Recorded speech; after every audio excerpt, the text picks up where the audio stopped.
unapologetic, unadulterated, and absolutely uncompromising. Greetings, brothers and sisters from around the world, and welcome back to the home, the haven, the stronghold, and the everlasting superfortress of intelligent black thought. This is the BlackChannel.net radio program, and I am, of course, your host, your brother, your humble servant, the Black Authority. Broadcasting to you live from the world's only relevant online historically black college and university on the planet today. You learn history, you learn current events, you learn social studies, you learn business, you learn economics, you learn everything here. Things you would never even think to encounter at Howard, but we do cover it here. Adding to our list of accolades, and tonight will be no different, so I'm very glad that you all are here, of course, to be able to join us. Now, before I go any further here, I want to let you know what we're going to be talking about tonight. What we're going to be talking about tonight is about HR40. Because a lot of you don't know what it is. You don't know what it originally was. John Conyers originally proposed it. It was supposed to be basically a bill to discuss studying reparations. And tonight we're going to go into it for the first time ever, because you have not seen it. As with so many other things, we talked about Bernie Sanders. This is the only place that is actually going to take you inside of HR40. And that's going to be the thing that we want. This is going to be the thing that takes us inside of it. So I'm going to go step by step through HR40. And when we do that, we're going to come out of this with a complete understanding of exactly what it is. So when you hear HR40, you are going to actually understand it. Now, if you all would like to read along with us, you can actually go and Google it. You can actually go and Google it and read along with me. But you can Google HR40 2019 is going to be the one that you're looking for there. HR40 116th Congress 2019 to 2020. That's going to be the one you want to go for there. If you'd like to, you can go ahead and do that. Maybe some things there to see. Now, the first thing you're going to see is the summary page. That's the first thing you're going to see. And on the summary page, as you all can see here, for what is supposed to be the summary of Sheila Jackson Lee, Representative Sheila Jackson Lee's supposed reintroduction of HR40, on the summary page, and you can go there right now and take a look at it, but I'm just showing it to you right now. You can see it says a summary is in progress. So let me get this right. Sheila Jackson Lee, Representative Sheila Jackson Lee, is so dedicated to HR40 that she hasn't even made the summary for it yet. This is the first thing you meet when you go to the House of Representatives website page for Sheila Jackson Lee's reintroduction of HR40. It says a summary is in progress. Ain't got nothing ready, but we working on it. This tells you how thorough she is with this. This tells you how committed she is. I want to suggest to you that this is a symbol and is illustrative of how dedicated she is to this. Just thought I'd start right there. So, Next thing I want you to do here, and we are going to go through this thing because you're going to be the most educated people in America when it comes to HR 40 and Representative Sheila Jackson Lee's introduction of it.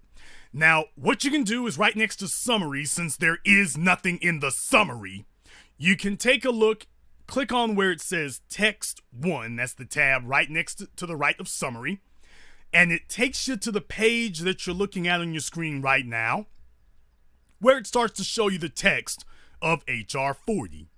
Now, what I'm going to do is I'm going to actually read this. I don't want you to be under any illusions. I'm actually going to read it so you all can actually see how your laws are made, but I want you to see the law that Sheila Jackson Lee has introduced, or the bill that she's introduced supposedly to get this passed. And I want you to ask yourselves, when we get through with this, is this what you thought HR 40 was? Because I know what you all think it is. But when you get done here tonight, you're going to actually know what it is, and you all can tell me whether or not this is what you really thought HR 40 was, or whether it's something different than you believed it was. Now, what we're going to do here is I'm going to start from the very beginning. It says 116th Congress, First Session, HR 40, to address the fundamental injustice, cruelty, brutality, and inhumanity of slavery in the United States and the 13 American colonies between 1619 and 1865, and to establish a commission to study and consider a national apology and proposal for reparations for the institution of slavery, its subsequent de jure, look it up, and de facto, look that up too, racial and economic discrimination against African Americans,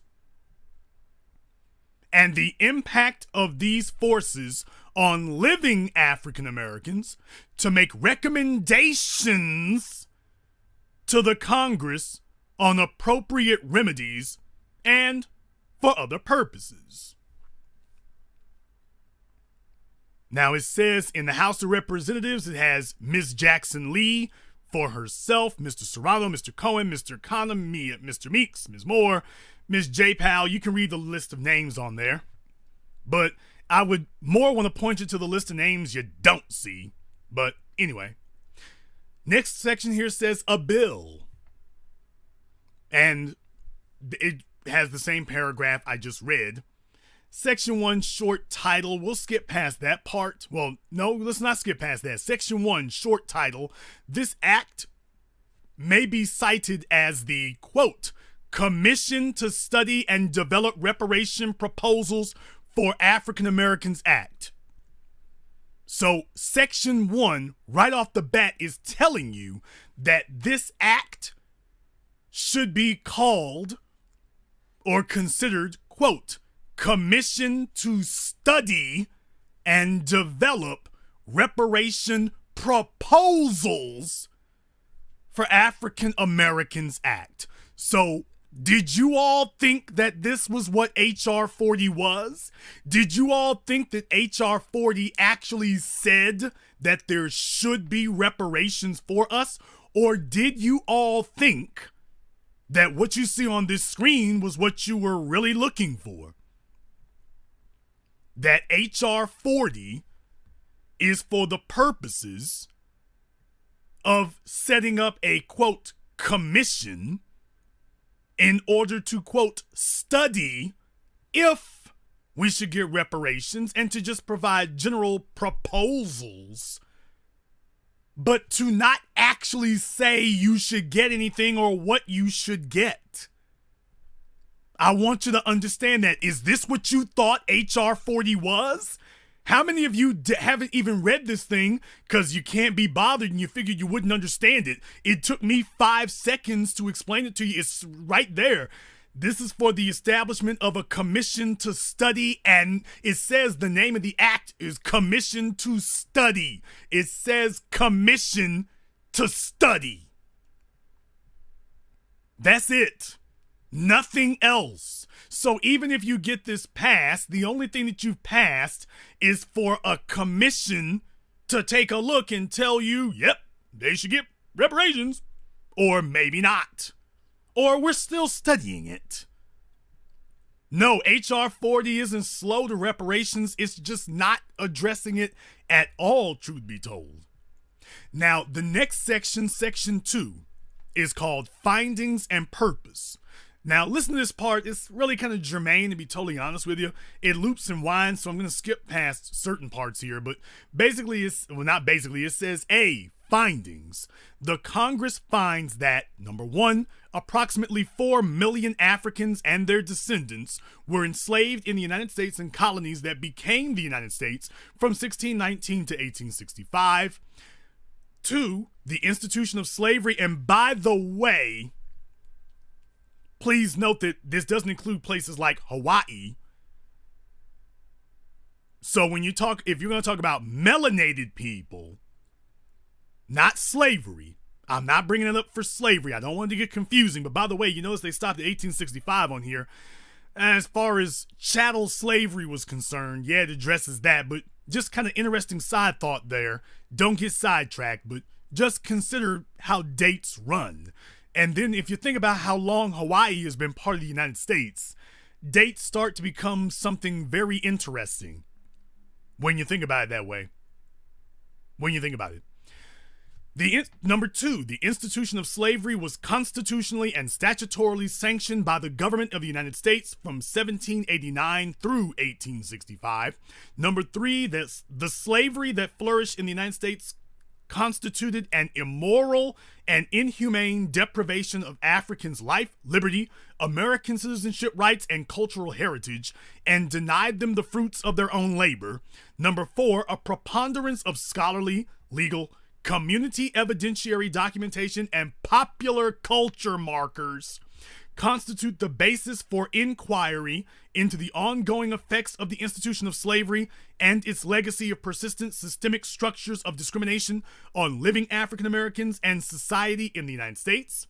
And 5, following the abolition of slavery, the United States government at the federal, state, and local level continued to perpetuate, condone, and often profit from the practices that continued to brutalize and disadvantage African Americans, including sharecropping, convict leasing, Jim Crow, redlining, unequal education, and disproportionate treatment at the hands of the criminal justice system. And 6, as a result of the historic and continued discrimination, African Americans continue to suffer debilitating economic, educational, and health hardships, including, but not limited to, having nearly 1 million black people incarcerated, an unemployment rate more than twice the current white unemployment rate, and an average of less than 1/16 of the wealth of white families, a disparity which has worsened, not improved, over time.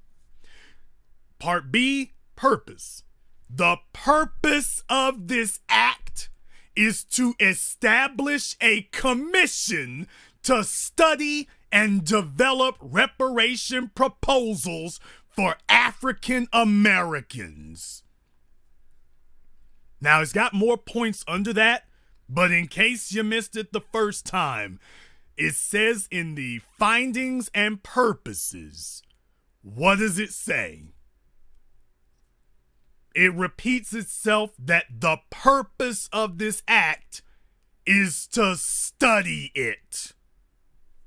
Now, there's a reason why I keep going on about this and why you're a damn fool if you start trying to say, well, this is a step in the right direction. We need to study it to find out what to do. A lot of you are the slow kids in the back of the classroom chewing crayons. So I understand some of you are dumb and you're very slow. You don't understand how government works. You don't understand that the language of laws is binding, which is why this thing keeps referring to study, study, study, and doesn't actually say to do anything. So for the slow kids, the ADHD kids, the back of the classroom chewing construction paper kids, it just reiterated again that she's saying outright the purpose of this act is not to acquire reparations. It is merely to study it. That's it. Merely to study it. And that's all. So for you slow kids, the folks who support Bernie Sanders, and you ask a bunch of pointless, banal questions, she just said it again.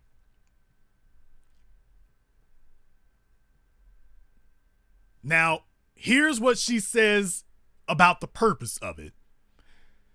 The purpose of this act is to establish a commission to study and develop reparations proposals for African Americans as a result of, number one, the institution of slavery, including both the transatlantic and the domestic trade, which existed from 1565 in colonial Florida and from 1619 through 1865 within the other colonies that became the United States, and which included the federal and state governments, which constitutionally and statutorily supported the institution of slavery. Number two, the de jure and de facto discrimination against freed slaves and their descendants from the end of the Civil War to the present, including economic, political, educational, and social discrimination. Number three, the lingering negative effects of the institution of slavery and the discrimination described in paragraphs 1 and 2 on living African Americans and on society in the United States.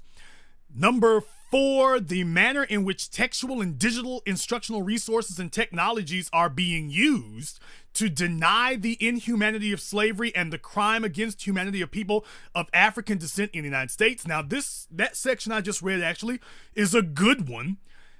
I don't think it needs studying, but it says that we, as a result of the manner in which textual and digital instructional resources, she's talking about history books. When she says textual and digital instructional resources, she means history books. So when Texas is rewriting the history books to say the transatlantic trade, or black people in Florida and Tennessee, black people were indentured servants, according to the governor of Virginia, she's referring to that. That's what she's referring to when she says instructional resources. She's talking about the history books when she says that. So that one was actually interesting enough, but clearly that didn't get very far. Number five, the role of Northern complicity in the Southern-based institution of slavery.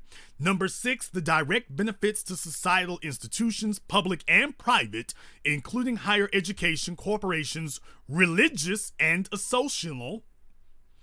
Number seven, and thus recommend appropriate ways to educate the American public of the Commission's findings. Number eight, and thus recommend appropriate remedies in consideration of the Commission's findings on the matters described in paragraphs 1, 2, 3, 4, 5, 6. Those are the things I just read. Those sentences, they call those paragraphs because they're individual points. And 9, submit to the Congress the results of such examination together with such recommendations. So at the end of all of this, at the end of seeing the role that the North played in it, in the end of seeing the role the Catholic Church played in it, in the end of seeing the role the schools played in it, the plantations played in it, the local and state governments played in it, at the end of all of this study, what will be done is we will recommend to Congress further action. That will be the result of HR40. You will fight to pass this bill into law so they can study it, and then consider if you have to make another bill to propose another act and another law. At the end of all this, you're not at the end of your journey. You're gonna have to go through this to figure out if you can start. I'm reading for you directly from the text, not my interpretation of it. You all have never heard this. You've never heard this anywhere. So when you hear people, if you did ask Bernie Sanders about HR40, do you all see a threat to white supremacy and upsetting the status quo in what I just read? This is Representative Sheila Jackson Lee's HR40.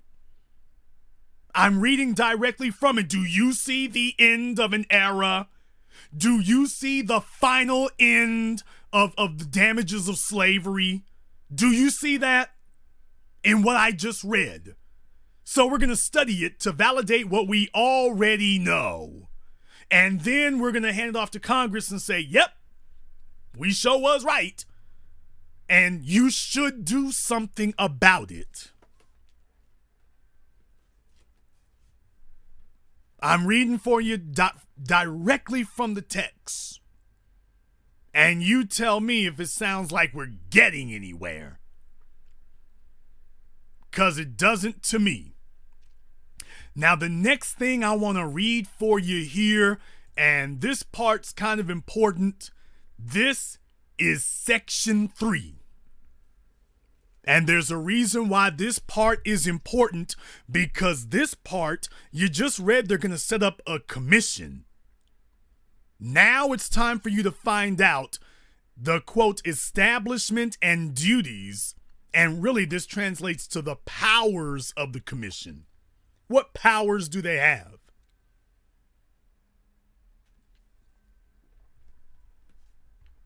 Well, when I get done, you are going to understand the establishment and duties of the Commission to Study and Develop Reparation Proposals for African Americans.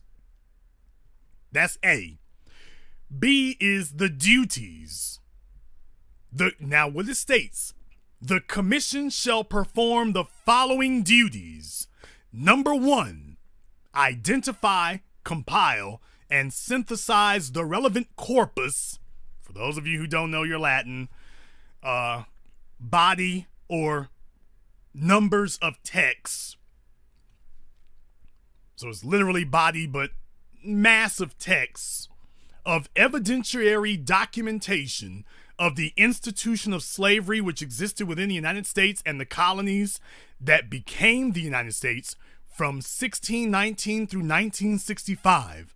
The Commission's documentation and examination shall include, but not be limited to, the facts related to A, the capture and procurement of Africans, B, the transport of Africans to the United States and the colonies that became the United States for the purpose of enslavement, including their treatment during transport, C, the sale and acquisition of Africans as chattel property in interstate and intrastate commerce, D, the treatment of African slaves in the colonies and the United States, including the deprivation of their freedom, exploitation of their labor, and destruction of their culture, language, religion, and families, and E, the extensive denial of humanity, sexual abuse, and the chattelization of persons.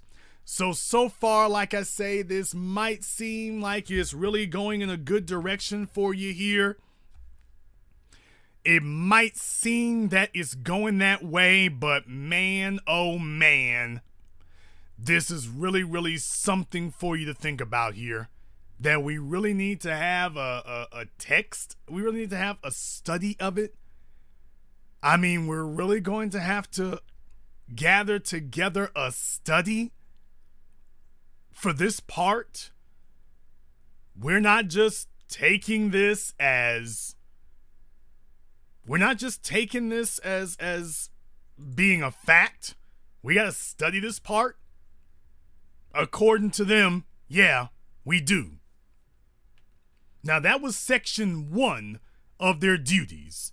Section 2, the commission shall perform the following duties. Section 2, the role which the federal and state governments of the United States supported the institution of slavery in constitutional and statutory provisions, including the extent to which such governments prevented, opposed, or restricted efforts of formerly enslaved Africans and their descendants to repatriate to their homeland.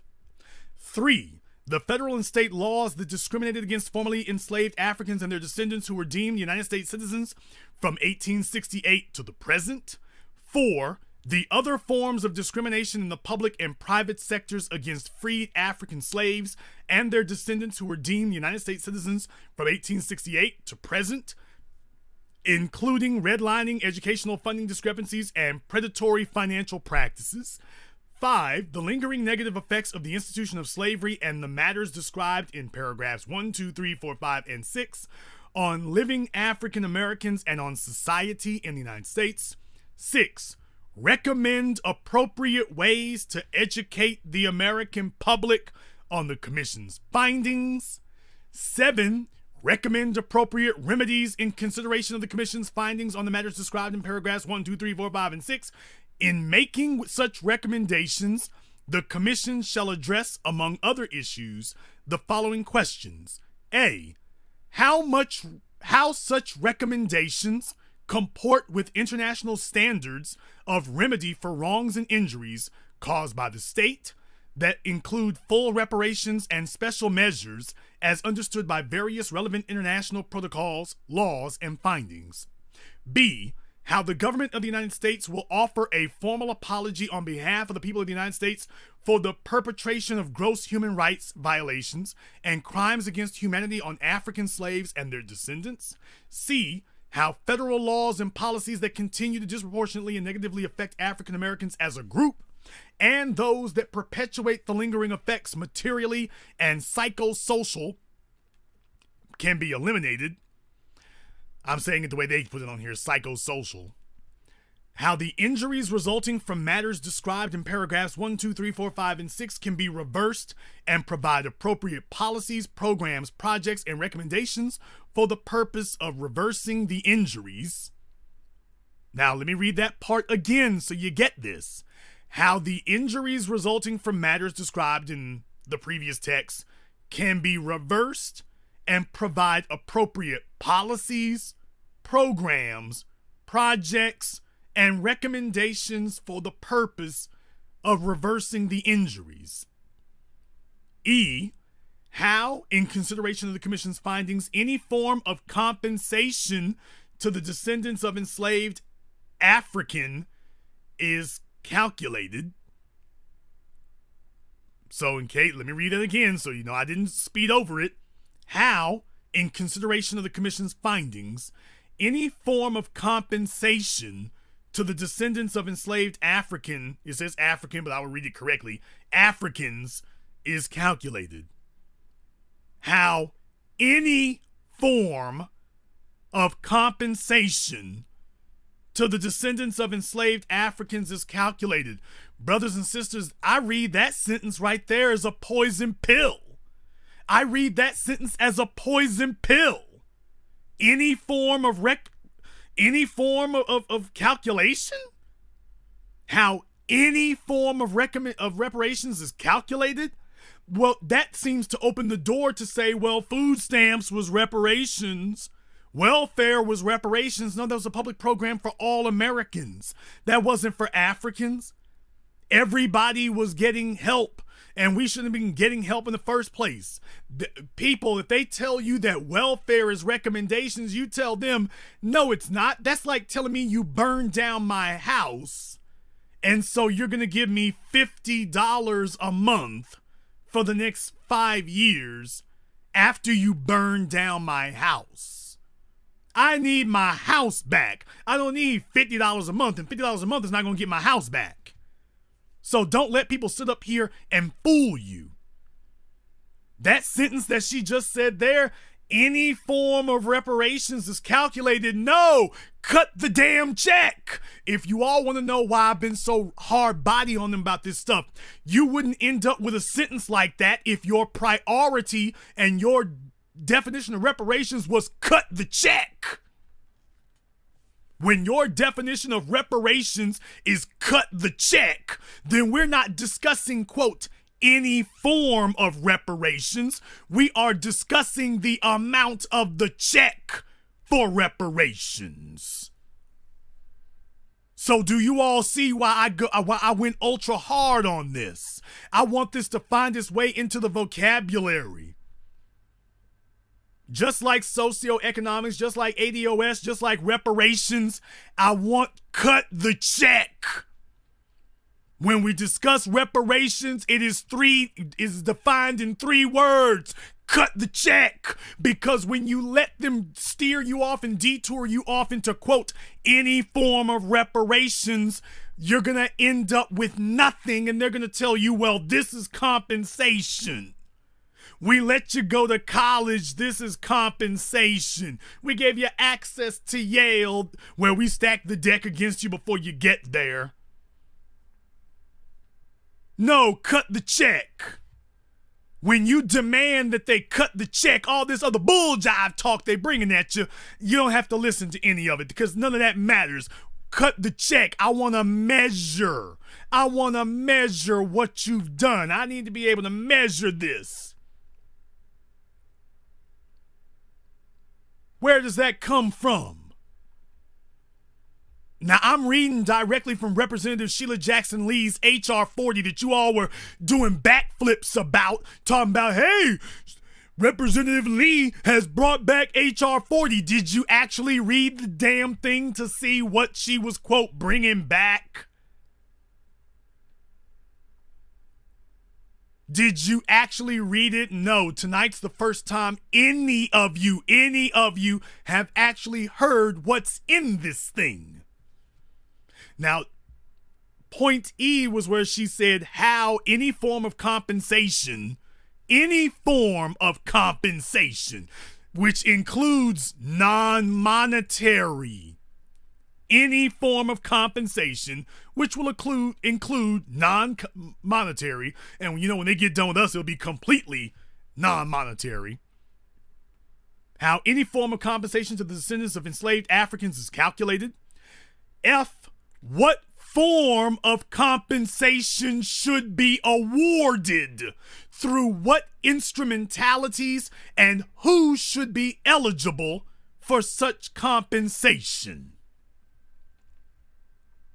Well, in case you thought I was being hyperbolic and misleading you with the previous point, she wanted to make sure they clarified that, oh, no. We are not saying cut the check. This isn't Bernie Sanders. This is Representative Sheila Jackson Lee. She's saying that the commission needs to figure out what form of compensation should be awarded. People, you do understand that they can sit here and tell you, well, we need to triple affirmative action, and that would be socioeconomic reward specifically targeting black people. People, do you understand what the real problem with, quote, affirmative action is? The real problem with affirmative action isn't simply that they made it a trick bag that benefits white people in the form of white women. The real problem with affirmative action isn't the fact that it's a government program that doesn't really benefit us in any meaningful way. The real problem with affirmative action is that even if you executed affirmative action the way that black people have it in our minds, that you're going to go to white companies and demand that they hire black people, you can force them to hire you, but you can't force them not to fire you after they do. That's why affirmative action is a damn fraud. You can force them to hire you, but you can't force them to promote you, and you can't force them to not terminate you after they've done so. But they'll sit here and tell you that, well, we'll increase the amount of affirmative action for black folk, and that'll do the trick, and you'll be thinking you pulled off something slick. And meanwhile, they'll have it set up so that, well, they can fire you in 90 days, and that's it. Your reparations lasted for 90 days. Your reparations didn't make it through the damn training period. That's why affirmative action can't cut it. That's why affirmative action can't cut it. So understand the very tricky way that this thing is being written. What form of compensation should be awarded? Representative Lee, I will tell you what form of compensation should be awarded. Cut the damn check. Cut the check. That's the form of compensation that we want, and nothing else will do. Brothers and sisters, if they tell you compensation is a job, they'll take the job. If they tell you that compensation is land, they can enact eminent domain. They'll give you barren wilderness, and even once you get it popping, they're going to do like they did in Atlanta, like they did in Detroit. They use the Highway Act to demolish black neighborhoods. That's what they're going to do. If they give you land, they can sit up here and grab the land back. They can commit eminent domain. They can drive down or drive up your property values, and you're done. No, you need something that isn't subject to tampering after the fact. That's what you need. Something that's impervious to tampering after the fact. Cut the damn check. Don't talk to me about no job. Don't talk to me about no college. Don't talk to me about no land. Cut the damn check. You're doing everything you can do to avoid cutting the check. When you talk to the Jews, you cut the check. When you talk to the Japanese, you cut the check. When you talk to Native Americans, you cut the check. You're coming to black folk and you talking about, well, you're a very spiritual people. We thinking we can make a reservation for you. How did reservations work out for the Native Americans for all the dumb niggas talking about we need land? How did land work out for the Native Americans? The Native Americans got land. How did that work out for the Native Americans? Native Americans got reservations. Native Americans got land. Native Americans have sovereignty. And they're the only people challenging us for being more impoverished than black folk are Native Americans. No, land is a scam. The way they're giving it to you. You ain't gonna let them choose the land. Tell them cut the check and I'll buy the land. You cut the check and I will determine where the land should be. You cut the check and I will determine where it's supposed to be. And they're doing everything they can to try to detour you and fool you and camouflage it. We'll give you land. We'll give you scholarships. We'll give you an affirmative action hiring job. Brothers and sisters, don't be so damn slow. Cut the check. Tell them cut the check. They got the trick bag in it if you take any other, quote, form of compensation. You can't name a single one. If getting land was the road to riches and was the road to reparations, then the reservations would have worked out gangbusters for the Native Americans. It didn't get popping for the Native Americans until white folks Native Americans got in their minds, hey, we can make these casinos, and then people started showing up with investment capital. People started showing up to cut the check. And they said, okay, well, if we got somebody who technically qualifies as Native American, then this casino is tax-free and every damn thing else. Cut the check. They got somebody to come and cut the check for those casinos. Nothing changed for them until they got somebody to come cut the check. I'm trying to tell you, and I'm yelling it because nobody else is telling it like this. Thank you, DOC. They are playing y'all. You've got a bunch of intellectually weak Negroes who don't know anything about increasing their capital. So they're sitting up, we need land so we can start a farm. Don't listen to this dumb jackass.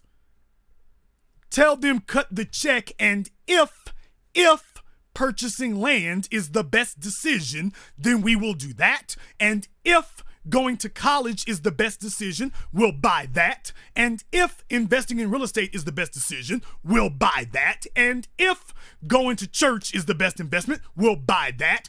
Give me the money and I will determine for myself what form of reparations I want to transfer the money into.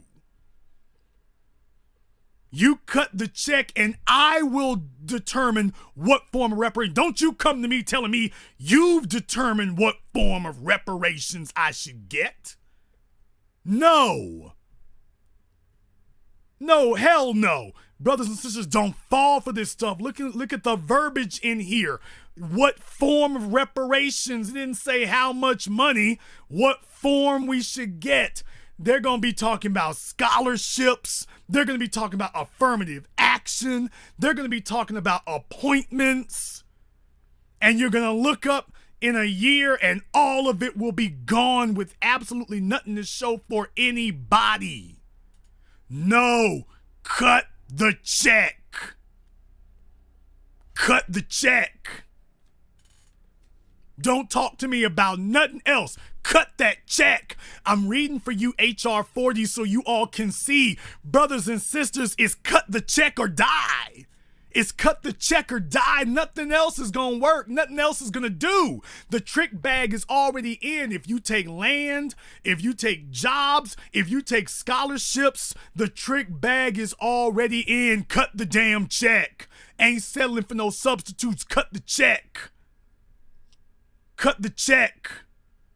They're talking to you about everything else because they understand once they cut the check, you will be in charge of what form reparations takes. If you want gold or silver, you can take your money and go buy it. I don't want another jackass in my chat room talking about gold and silver.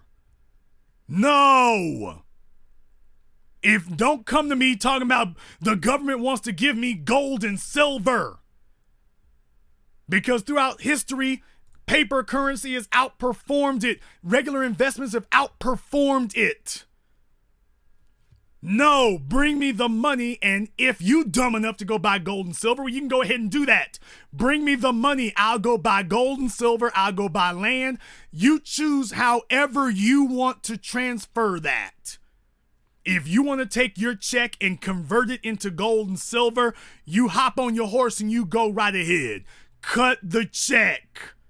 And then if I want gold, silver, land, rutabagas, or anything else, I'll make that decision on my own. But I'm not going to have the United States government that got us into this mess to sit up here and tell me, well, what you need is some gold and silver.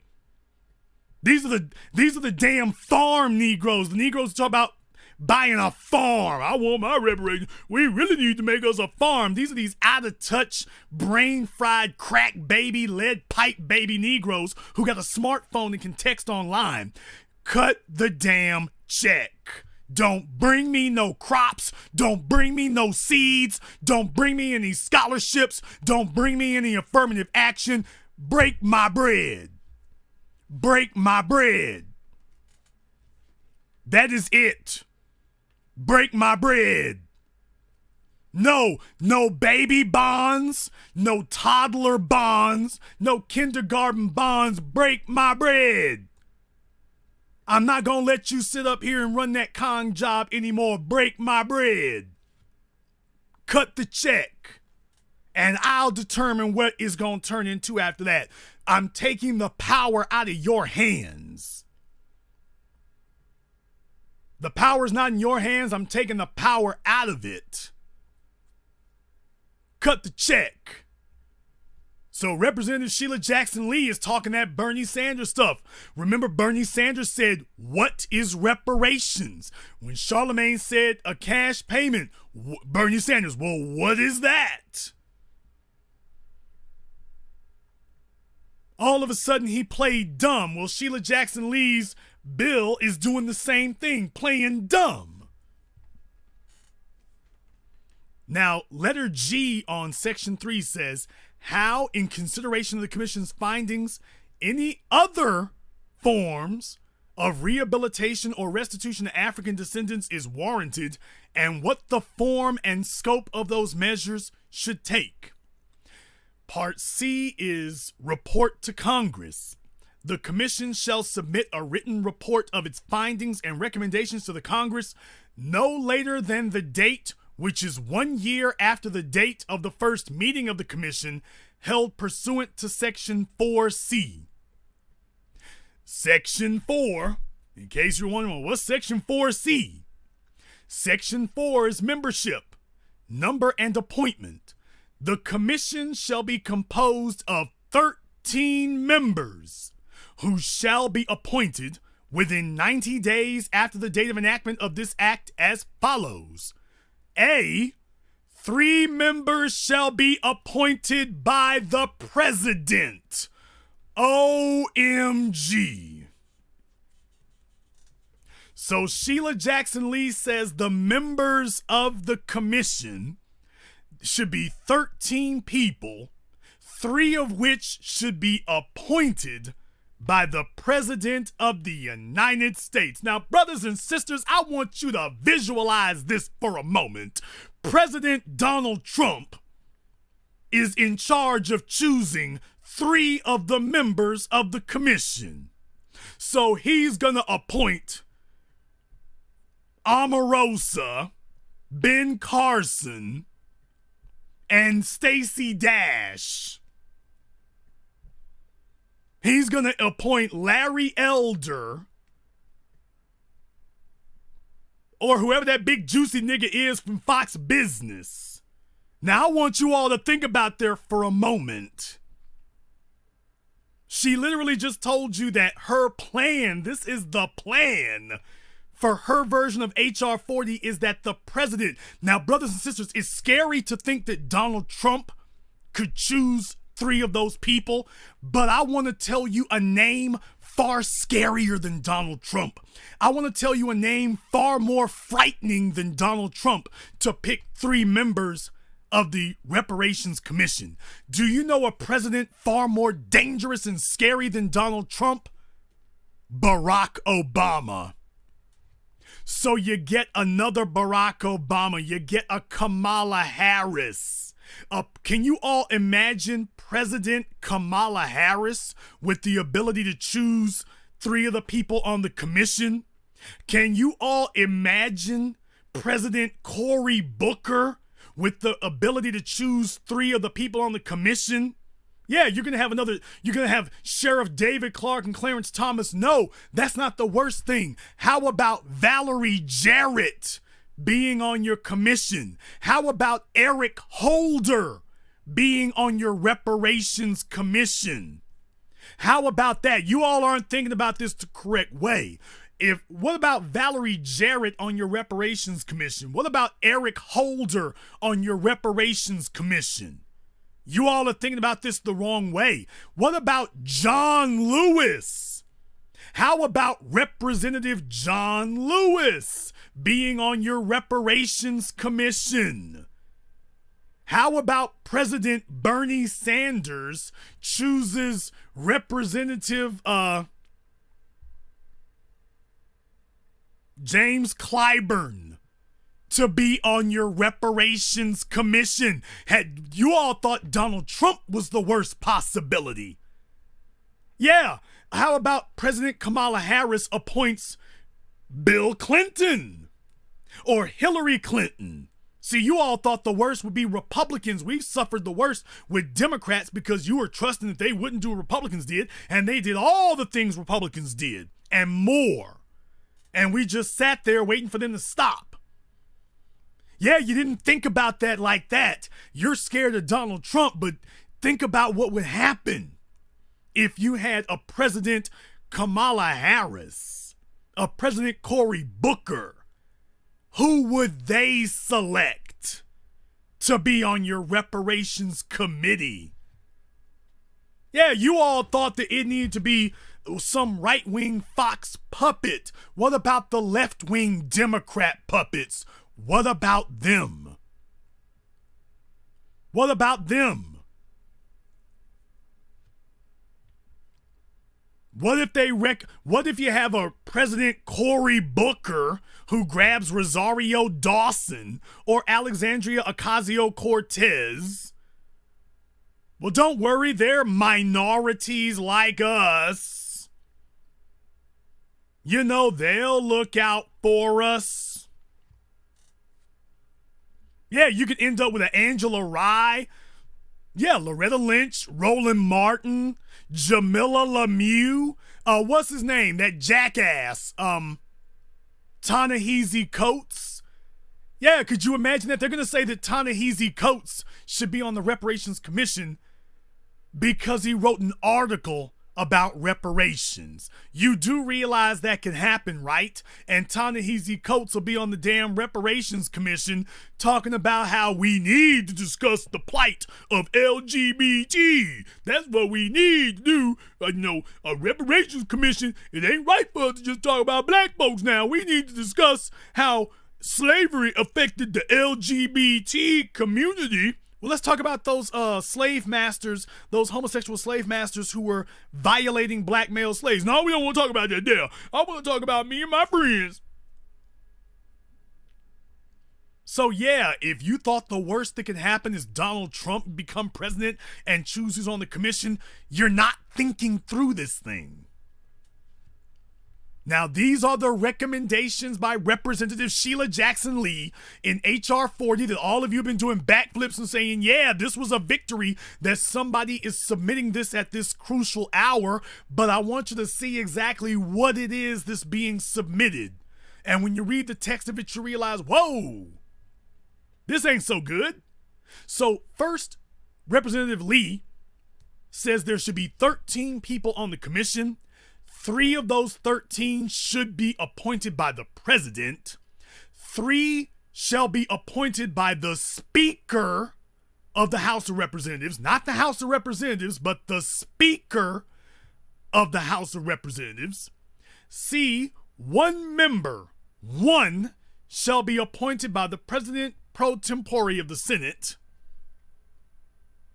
And D, 6 members shall be selected from the major civil society and reparations organizations that have historically championed the cause of reparatory justice. Now, when she says that 6 members should be selected from the major civil society and reparations organizations, do you think that she is referring to the Nation of Islam when she says that? Do you think that she is referring to the Nation of Islam when she talks about that? Do you think she's referring to the Black Panther Party when she talks about that? Do you think she's referring to them? Do you think she's referring to the Black Channel when she said that statement? And furthermore, did you do the math on what Representative Lee is proposing? Did you do the math on that? Yeah, she's going to be talking about in Cobra. She's going to be talking about those folk. Those are the ones she's going to be talking about here. She's going to be talking about them. She's going to sit up here, they're hand-picked Negroes. That's who she's going to be talking about. She's going to be sitting up here saying, well, we got Ta-Nehisi Coates and some of these Negroes who have been on the take now forever. That jackass who was on Joy Reid's program from In Cobra. Yeah, that guy. That's going to be the fella that they're going to be talking about. They're going to be talking about him. They're going to be saying, well, I mean, that's good enough dude. When you think about it there, that should be good enough for us there. We can go along with that boy right there. That'll work out for us. Yeah, they're going to be talking about him. I'm not joking and I'm not being facetious. They're going to be talking about that guy and telling you that he represents Black people and Black issues, and this is a reparations organization that's been approved.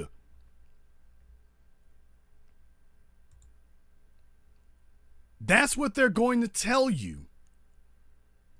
They're going to tell you that if you ain't down with that, they're going to be the approved Negroes in the room. It's going to be about the approved Negroes. So if you want to know why it is that Joy Reid and friends jumped into this early, if you want to know why it is they jumped into this early, and by the way, no, It didn't escape me, and I want to make sure I get this taken care of. I'm going to do this right now, just in case. For those of you who didn't see Joy Reid, Professor Black Truth did a brilliant analysis of that con job. Joy Reid is trying to elbow her way into the discussion of reparations after she spent all this time ignoring it. She brought this nimwit onto her program, and this guy was criticizing all of us over here, those of us who actually made reparations viable. She brought on one of their bought and paid for cartoon caricature Negroes. And let me just say something right here. If you are supporting any of these no-name groups that nobody ever heard of, these niggas have had decades to get anything done on this matter. They've had decades to make any traction, to get any progress. Somebody show me the physical progress that Cobra made.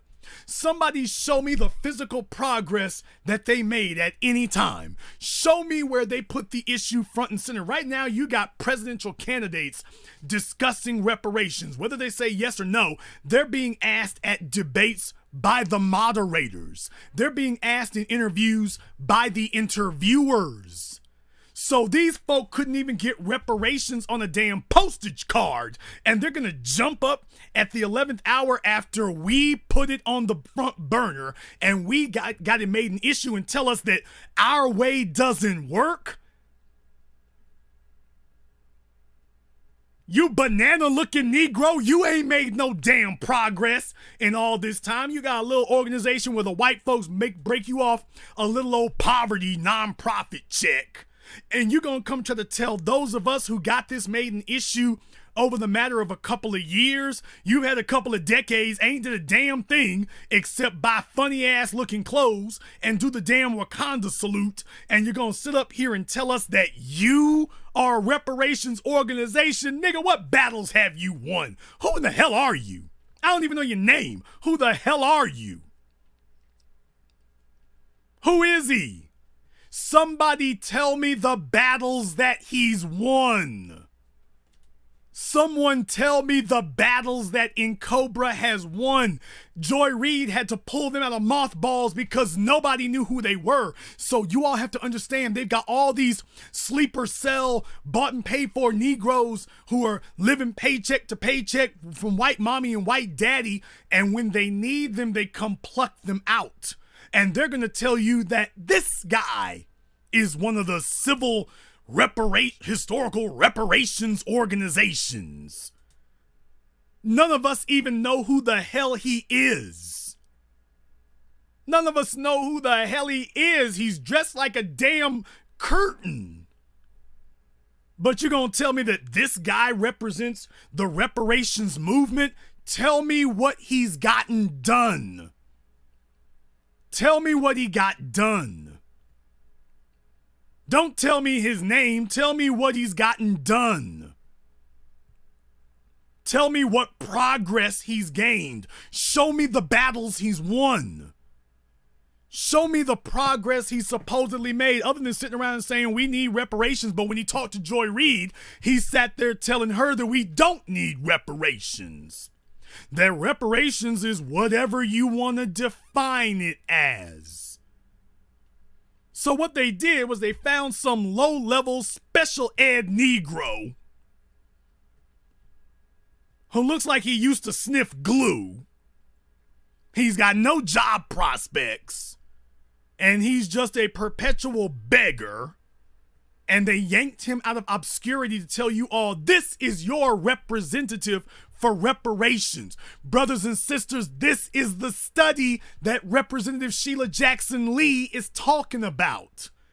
And they're all, and by the way, yes, before I forget, it didn't escape me that Sheila Jackson Lee was on that program with this buffoon. No, it didn't escape me. Yes, he was there and she was there. That means the damn fix is in. Sheila Jackson Lee is letting you know if this ever goes anywhere, and if she's able to steer where it goes, she's already got her bought and paid for Negroes in her back pocket that she has chosen. And all of them are saying reparations can be whatever you want it to be. Reparations isn't money. Now, this is the guy that Sheila Jackson Lee went on Joy Reid's No Name program and was sitting there talking with people. Yeah, I remember she was sitting right there. That means that she's chosen this guy. So when you see the text of the bill that she's put together, when you see the text of it, you then realize, oh, this makes a hell of a lot of sense. That's how this Negro got in the conversation. Joy Reid probably didn't go find him. Representative Sheila Jackson Lee probably brought him to Joy Reid and said, we're going to get this ass clown and we're going to go get Ta-Nehisi Coates and we're going to get Jamila Lemieux and Michael Eric Dyson and a bunch of other struggle Negroes who are going to say that reparations is something other than money. And all these people saying don't vote for the Democrats if they are not actually going to offer cash reparations. Y'all don't need to listen to them. They're the problem. This guy said that those of us saying that reparations is cash, that we're the problem. Coming from a nigga that made no headway on this subject in decades, what the hell would I listen to a failure like you for? You failed. The only reason anybody's talking to you today is because of the work we put in. The only reason that they're talking to you today is because of the work that we laid down. We ain't got no bricks we walked on because of you. You didn't make any path for us. We made the path for you. You didn't lay any blaze any trails for us. We blazed the trail for you. You wouldn't be on Joy Reid's no name unwatched ass show if it weren't for us. No, nigga, you didn't put us on. We put you on. You didn't do anything for us. We gave you a lane. We gave you the ability to have a lane. You didn't make a lane for us. Hell, truth be told, you didn't make a lane for yourself. Why in the hell would I listen to a loser and a failure like you? And Sheila Jackson Lee is trying to put in the damn trick bag by bringing him and this clown and the others like him into the damn discussion. But brothers and sisters, this is who she wants to be on the commission. Now, I want you to understand exactly what the issue here is, okay? I want you to see exactly what the issue is because I want to go back over who she says should be on the commission. I want you to think about this for just a moment. Think about this for just a moment. When she says that I want, there'll be 13 members. 3 of those members will be chosen by the president. 3 of the members will be chosen by the Speaker of the House. And 1 member will be appointed by the President pro tempore of the Senate. That's a senator who is chosen by other senators. Right now is Charles Grassley. He's the person who's the president pro tempore of the Senate right now. But do you all understand something? Do you understand that she wants to set up a commission of 13 people and more than half, over 50% of the commission that she wants to appoint will be chosen by white men? People, the president is white. The House of Representatives is majority white. And the president pro tempore of the Senate is white. So she wants to give damn near 60%. I know it's not completely correct, but bear with me. 60% of the commission will be chosen by white people. A commission on reparations of which 60% will be chosen by white people? 60%. 60%. Do you realize that of the 13 she wants to choose, she wants 7? More than 50% of them will be chosen by white people. Understand that.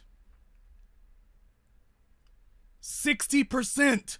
So brothers and sisters, understand that's not a good thing. She's sitting here telling you, I want to give the power to choose the majority of the commission. So when it's time to set up, when it's time to choose the recommendations and the proposals, does it have to be unanimous? Did you all think about this? When this commission is going to choose their proposals and recommendations to give to the House of Representatives and the Congress, does that have to be unanimous, or is it a majority? Well, we're going to take a majority vote, and that is how we're going to determine how the recommendations that will be given to the Congress will be chosen. Did you all think about that for a moment? If this commission votes on what recommendations to make, she's telling you that white people are going to choose off top. White folk are going to choose the majority of the commission. Off top, white people will choose the majority. Before we even get started, this is the HR40 bill that Sheila Jackson Lee brought out, that people were saying, hey, we finally got it working. Did you all actually have anybody explain to you? Did you actually read it and see what's in this thing to find out, wait a minute, it's not for reparations, it's just to study if anything bad enough has happened to us to get reparations, and then to make recommendations. Oh yeah, and even for the part that makes recommendations, the majority of that will be chosen by white people. And you call this a reparations bill for African Americans? You call this a reparations study for African Americans? What do you all think is going to happen when Eric Holder and his non-slave descendant genes are going to say? If they put Eric Holder on this damn committee, and think about this, you could put Barack Obama on this committee and end up with the most white supremacist reparations recommendations you ever saw in your life. Do you realize that? Eric Holder, Barack Obama, Valerie Jarrett, James Clyburn, John Lewis, Michael Eric Dyson, Ta-Nehisi Coates. You could put all of them on this commission, and all of them are going to say we need to give more money to historically black colleges and universities because education be the answer. Do you all realize that could literally happen?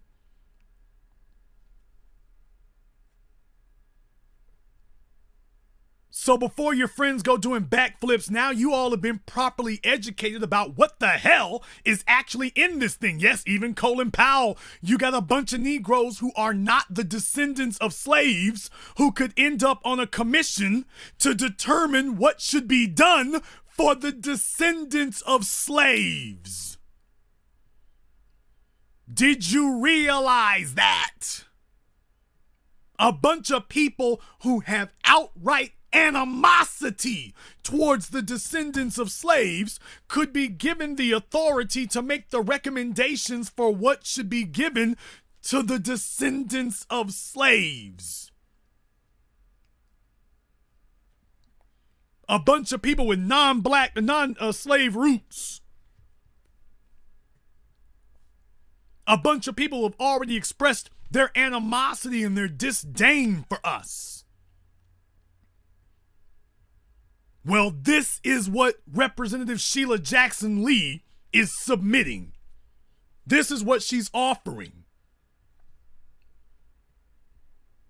She's openly outright saying we need to have a 13-member commission, 7 of whom are chosen by white people, and the other 6 are going to be a bunch of poverty-pimping, non-profit bum niggas who never got anything done. And their definition of reparations is anything but cash. Oh yes, and we have to ask white society if they approve of it first or if it offends them. So 7 of the 13 will be chosen by white folk, and the other 6 will be chosen by coons. This is Sheila Jackson Lee's HR40. How many of you thought about it in that way or were even aware? No, they're going to end up with a bunch of Negroes from CORE and the NAACP that has done nothing, not a damn thing for reparations. But all of a sudden, you're going to see the NAACP sitting at the table and Mark Morial and his daddy over there at Urban League, who have done not a damn thing for reparations. All of a sudden, they're going to have a seat at the table to tell us what reparations is. And to decide for us what it'll be. Yes, that's exactly what will happen. A bunch of folk who have never done anything for reparations will all of a sudden be brought to the table, and they'll be telling us that these are the experts on reparations. They're going to bring out DeRay McKesson, which is why he's trying to navigate a position for himself and a niche for himself. They're going to bring out DeRay McKesson, and they're going to bring out the chick who was climbing the Statue of Liberty for immigrants. They're going to bring them out and tell you that those are your experts on reparations. Shaun King is going to be brought out.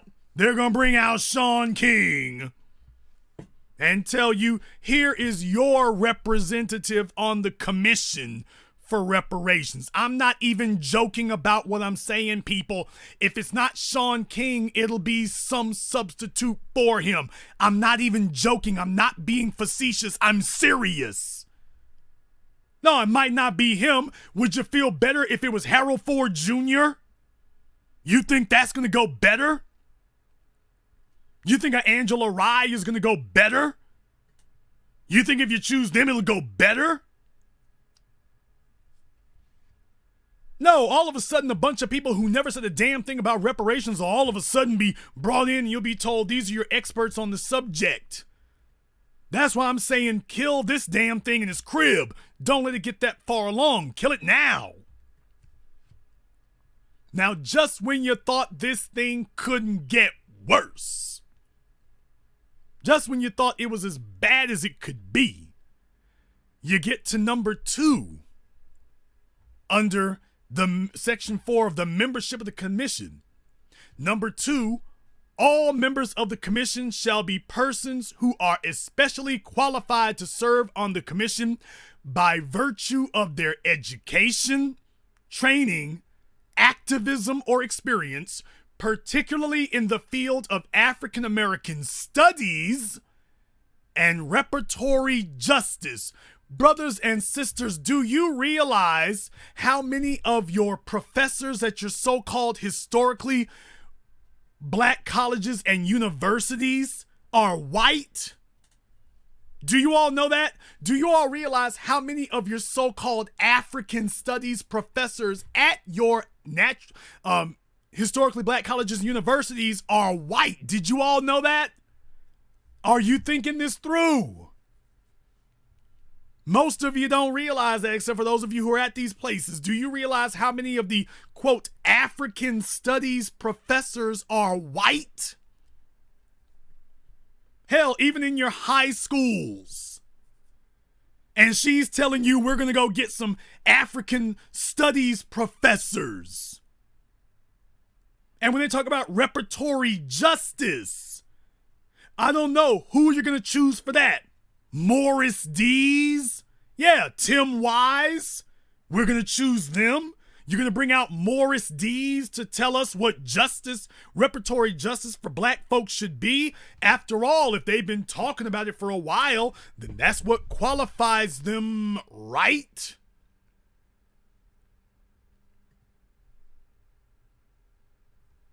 This is what she is proposing, not prospectively or potentially proposing. This is HR40 and what it says.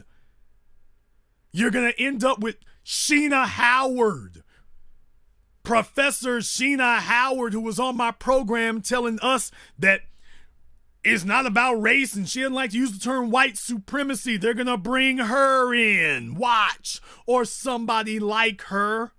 Or like Melissa Harris Perry. Or Michael Eric Dyson. You know, Michael Eric Dyson, who defends folk who say, white folk who say nigga. You know, that guy whose best friends say nigga. You know, Michael Eric Dyson. Or somebody like him. Understand that, brothers and sisters, this is in the bill. This is in the bill. If you go and read it, you can go Google it, HR40 2019 to 2020. The bill that Representative Sheila Jackson Lee supposedly was bringing out and people were doing backflips and talking about how great it was. Does this still sound great? Is this what you thought that HR40 was? Did you think that this was what HR40 was? That's my question. For those of you who are applauding it and saying, hey, we're making progress.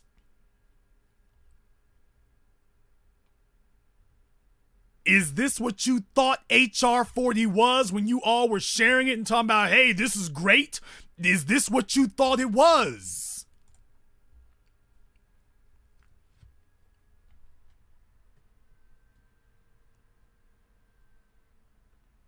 They could stack this entire commission with white people and tell you this is your reparations committee to study justice for black people. They could stack it with white folk and it would conform to every single letter of the law as it is written in Representative Sheila Jackson Lee's bill. And it kind of makes you wonder. It kind of makes you scratch your head a little bit and wonder, hey, Representative Lee, did you actually write this bill? Did you actually write this, or did some white folk write it for you? Because the more you read it, the more it sounds like their white handlers wrote this for them.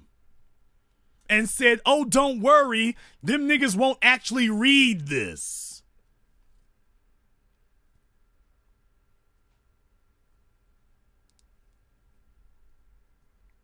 That's what they're telling you here. They're telling you, we don't think they're actually going to read it.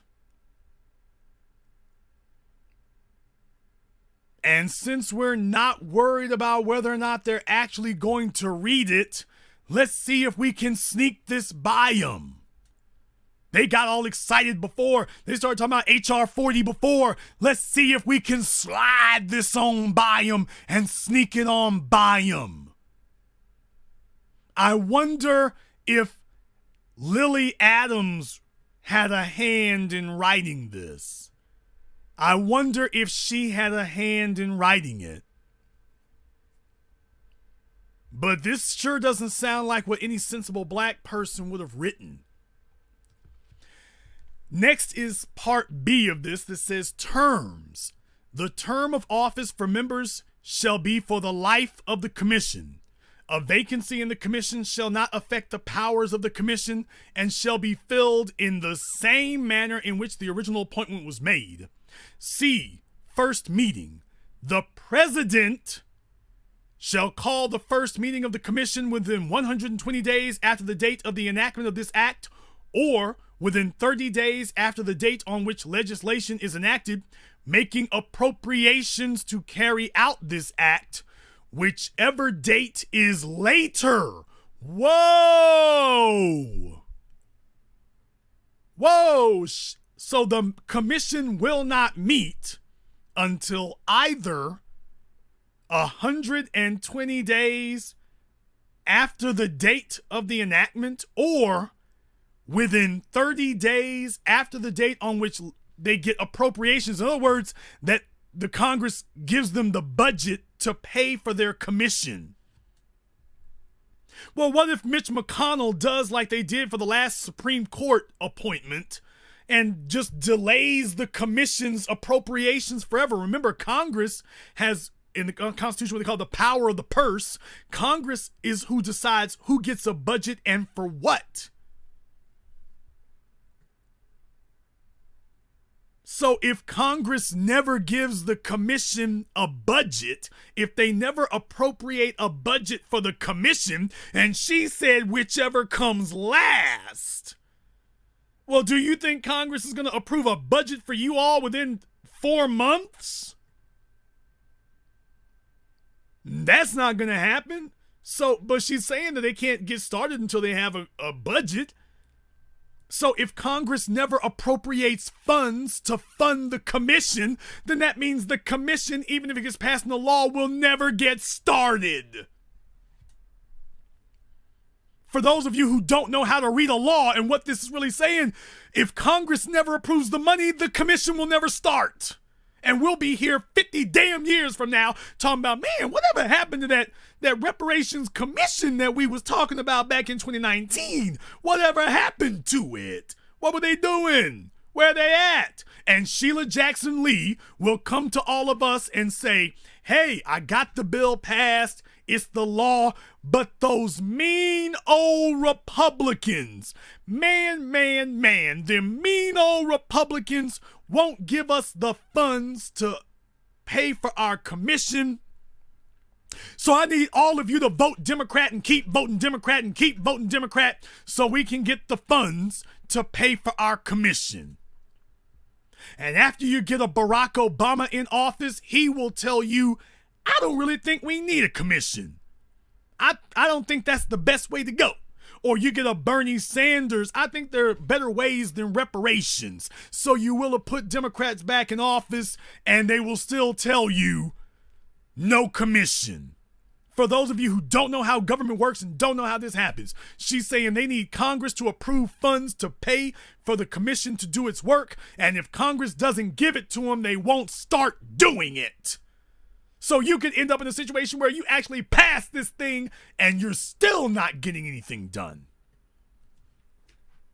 This is the Black Channel. This is the only place on the planet that is actually reading HR40 and telling you what's in it. I ain't just guessing that Sheila Jackson Lee is up to no good. I'm not just guessing that this thing ain't going to do anything for us. I'm reading it for you where she is specifically sabotaging this bill from the inside. She's not just sabotaging the reparations. She's sabotaging the study of it. She's put in language that allows the sabotaging of even the study of it. She's already rigged this thing so that it will fail, but that she can tell you it wasn't her fault. It's not her fault that it failed. You need to keep voting for me. It's not my fault that it failed.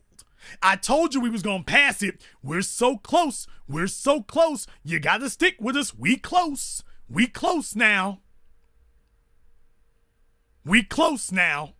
No, this is the Black Channel. This is the only historically black college and university still left in existence.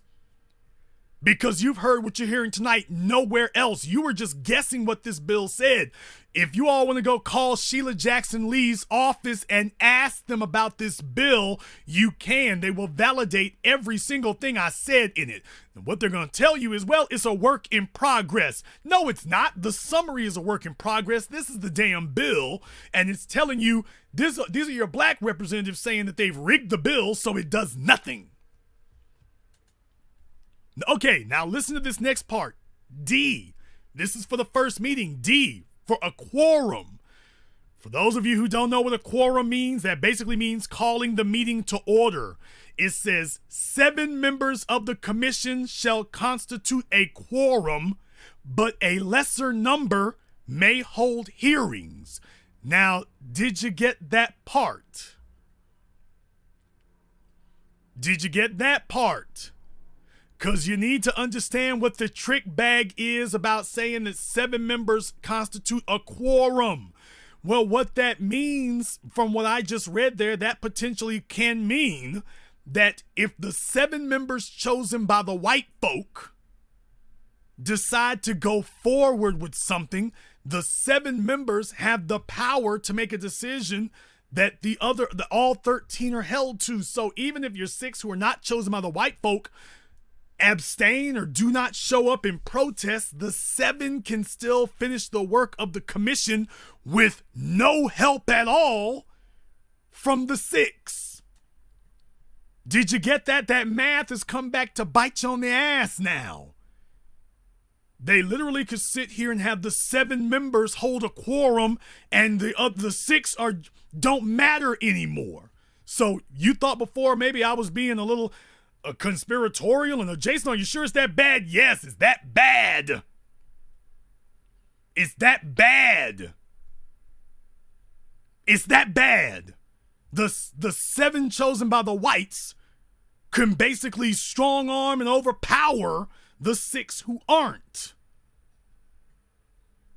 When you read this thing, it keeps getting worse. You thought it was as bad as it could get. It keeps getting worse.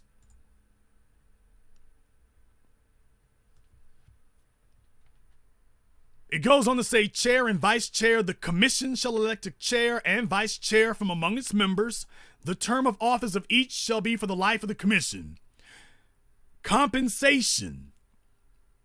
This is for the commission, not for us. Except as provided in paragraph 2, each member of the commission shall receive compensation as the daily equivalent of the annual rate of basic pay payable for GS 18 of the General Schedule under Section 5332 of Title 5 United States Code for each day, including time traveled during which he or she is engaged in the actual performance of duties vested in the commission. 2. A member of the commission who is a full-time officer or employee of the United States or member of Congress shall receive no additional pay, allowances, or benefits by reason of his or her service to the commission. 3. All members of the commission shall be reimbursed for travel. So the folks who want to bring their hoes and stuff along, this will reimburse them. Subsistence, so the people who want to go eat at the Epic Grill. And yes, I have been to the Epic Grill across the street from the White House. So those of you who want to go eat at the Epic Grill, this pays for those of you wanting to go get your meals and stuff at the Epic Grill. They got you covered. And other necessary expenses. What the hell does that mean? Incurred by them in the performance of their duties to the extent authorized by Chapter 57 of Title 5 United States Code. Section 5. So everybody who wants to bring their hoes and mistresses along and take them to the Epic Grill and the 5-star restaurants, they got you covered. Section 5. Now this will be interesting. Powers of the commission. Section 5 is powers of the commission. And I gotta tell you, Section 5 is the shortest section in the whole damn thing, except for the very end where it gets determination and authorization of appropriations, which got nothing to do with them. Section 5, powers of the commission. Brothers and sisters, this is the smallest damn portion of the bill. This is the smallest part. The powers of the commission is the smallest part. What powers do they have? They only got 3. Number 1, hearings and sessions. The commission may, for the purpose of carrying out the provisions of this act, hold such hearings and sit and act at such times and such places in the United States, and request the attendance and testimony of such witnesses and the production of such books, records, correspondence, memoranda, papers, and documents as the commission considers appropriate. The commission may invoke the aid of an appropriate United States District Court to require, by subpoena or otherwise, such attendance, testimony, or production. I want to say right now and go on the record to say if they do have such a commission, I'd go. Don't think they want me there. You don't have to subpoena me, but the Black Authority would show up. But that's the first one. That's their first power. B, powers of subcommittees and members. Any subcommittee or member of the commission may, if authorized by the commission, take any action which the commission is authorized to take by this section. And C, obtaining official data. The Commission may acquire directly from the head of any department, agency, or instrumentality of the executive branch of the government available information which the Commission considers useful in the discharge of its duties. All departments, agencies, and instrumentalities of the executive branch of the government shall cooperate with the Commission with respect to such information and shall furnish all information requested by the Commission to the extent permitted by law. That's it. That is all. That is the end of the powers of the Commission section of HR40 as written by Representative Sheila Jackson Lee. You just heard all of it. What I just read there, that was it. We're done. You thought this was going to be long and laborious. It's already over. It's already over.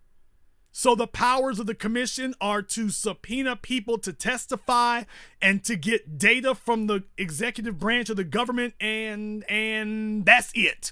Those are the extent of their powers. In other words, they can't do a damn thing except sit around and talk to each other. Oh yeah, and get a judge to require other people to come and talk to them. Yeah, that was the shortest part of the whole damn bill, is the powers. You have the power to sit and talk to each other. Talk each other's damn ears off. That was it. Yes, we're done. That was the powers of the Commission. We're done. You can subpoena people and you can get information from the executive branch, and that's all you can do. Didn't even say the Senate or the House. It didn't say you can subpoena documents from universities. It didn't say any of that. You got the ability to sit around with other pointy-headed dumbasses and all the free food you can drink. Of all the free food you can eat and all the whores you can run.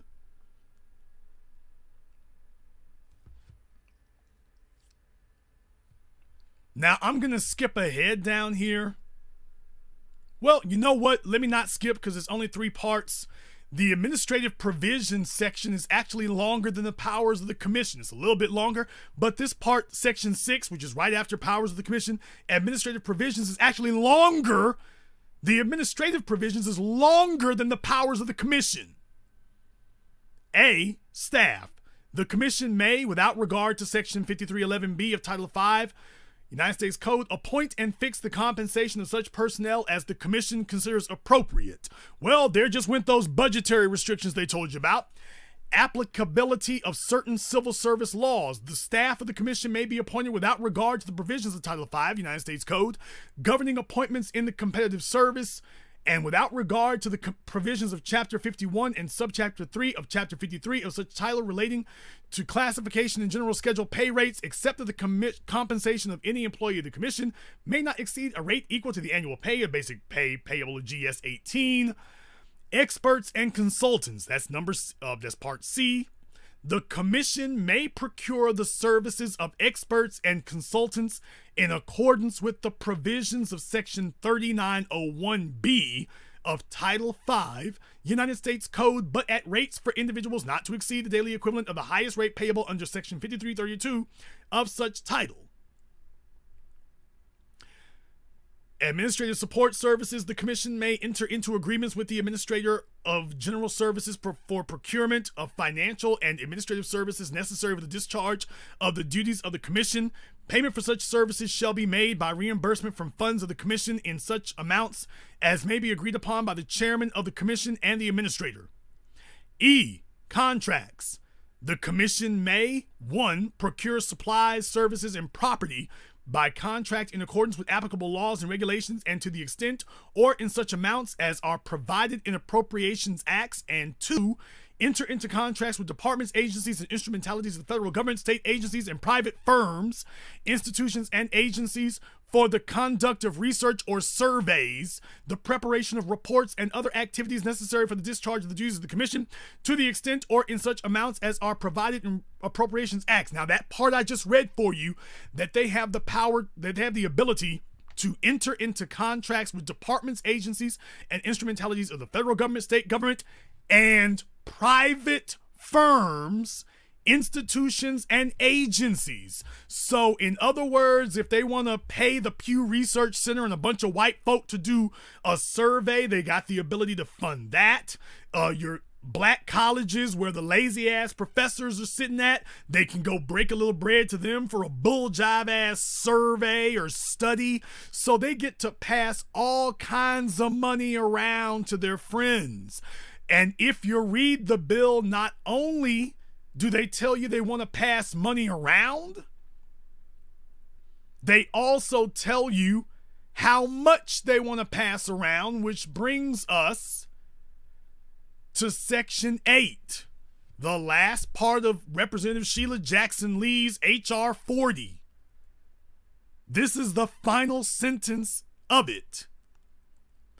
To carry out the provisions of this act, there are authorized to be appropriated $12 million.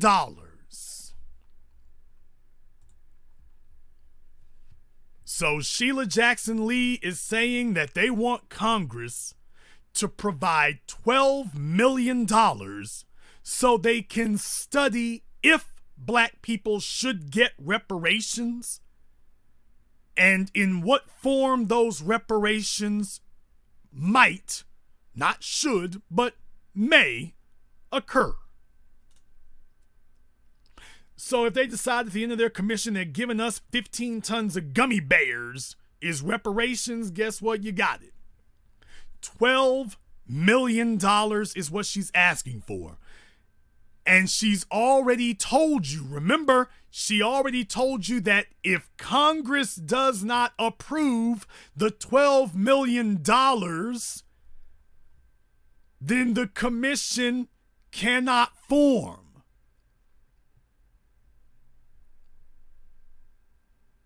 They've already told you that if Congress doesn't give up $12 million, there will be no commission. So now that I've read H.R. 40 from Representative Lee, now that I've gone through the work of walking you all through it, for those of you who were supporting H.R. 40 all these years and got behind it now because you thought we were making progress, I put to you the question. Now that I've actually read H.R. 40 to you, is that the bill that you thought you were supporting? Did you all really think that this was what H.R. 40 said? For those of you who've been supporting it, was this what you thought it was saying?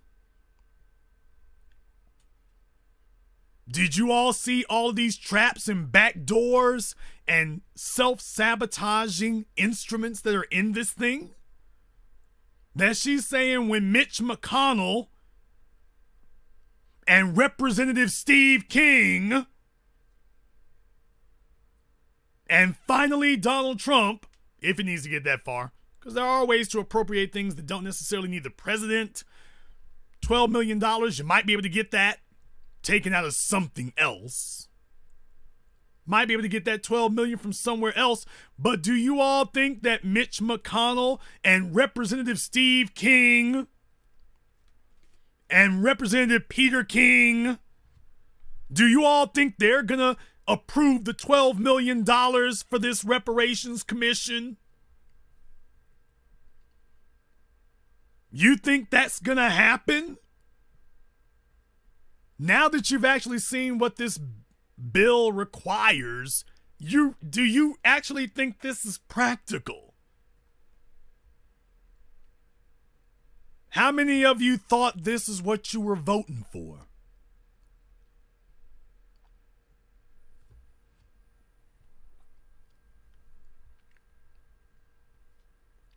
Now that you've heard the dumb stuff, about time that we started with the smart stuff.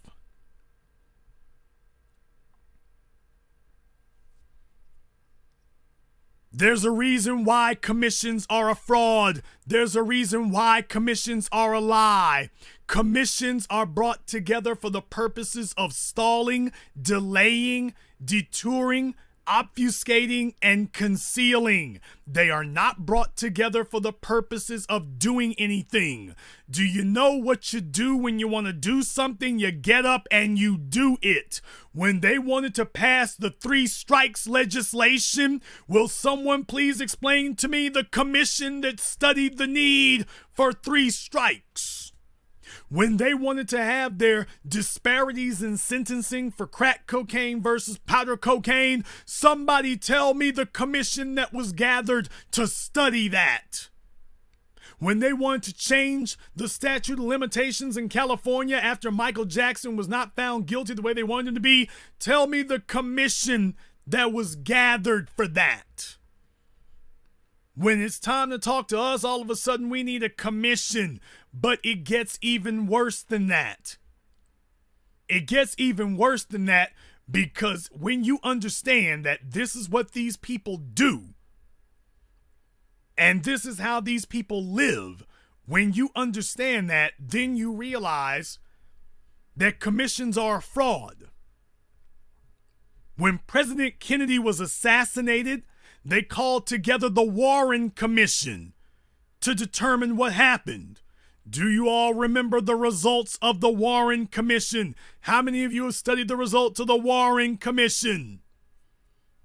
The Warren Commission concluded that Lee Harvey Oswald was a lone wolf. He was a lone gunman. And that was it. The president of the United States was assassinated. And they sat here and told you that was it. Remember the Kerner Commission. I know some of y'all, I know I'm dating myself here at this point. Yes, I do know I'm kind of dating myself here. But please bear with me on that. How many of you were even aware about the Kerner Commission about these things? Think about that for a few moments. The Kerner Commission was supposed to study the causes of the 1967, notice 1967, this is after the Civil Rights Act of 1965, 1967 race riots. That was the job of the Kerner Commission. How did that turn out? 9/11. We gathered together the 9/11 Commission. We know who did it, the Saudis. We know who covered for it, George W. Bush, Dick Cheney. Someone explain to me, what was the result of the 9/11 Commission? What did they get done? Yeah, the Ferguson Commission, we can go down the list. People, will you please name for me one commission that actually resulted in actions being taken?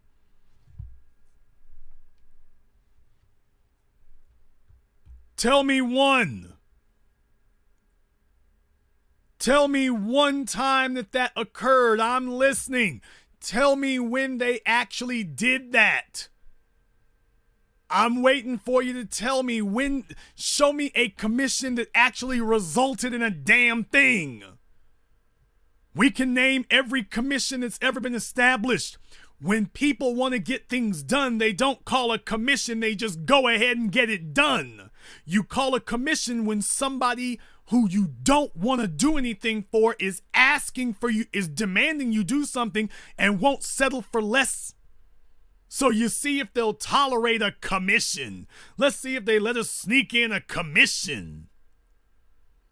Let's try to see if we can pull a commission over on them. Let's try that. You can't name for me one damn commission that turned out, that actually resulted in any effective action. Commissions are theater for the purposes of making the denied masses feel like they're being listened to. Commissions are where they put together a public theater where they say, well, see, we're publicly discussing the issue. We're publicly talking about it. Oh, those planes hit those buildings. People think it's the Saudis. We'll publicly talk about it. And at the end of the damn commission, they tell you, well, nothing to see here. Everybody go home. They killed a president of the United States. They murdered him in the middle of the damn street in Dallas, a place that John F. Kennedy was leery about going. For those of you who don't know, President Kennedy was leery about going to Dallas because he understood that the South was very, very big against him. And he was already aware this is a dangerous place to go. President Kennedy was leery about going to Dallas, and his people were leery about going to Dallas because of its racial history. And what they found out is the history is the here and now. And they murdered him in the middle of the damn street in downtown Dallas, and then told you it was just one guy, wasn't nobody else, and oh yeah, we killed him, so you can't get any more information out of him. All's well that ends well. We're done. Nothing more to see here. Nothing more to see here. That was what happened with the Warren Commission when they murdered a president in front of the world, killed him, and then told you ain't nothing to see here. So when they come to us talking about, hey, we can deal with this with a commission, I'm going to get to the Truth and Reconciliation. I'm going to get to them. Hang tight.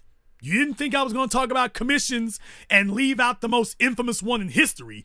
You didn't think I was going to do that, did you? I'm going to get to the Truth and Reconciliation Commission. I'm coming around to it. We're going to bring it to you in 720 degrees.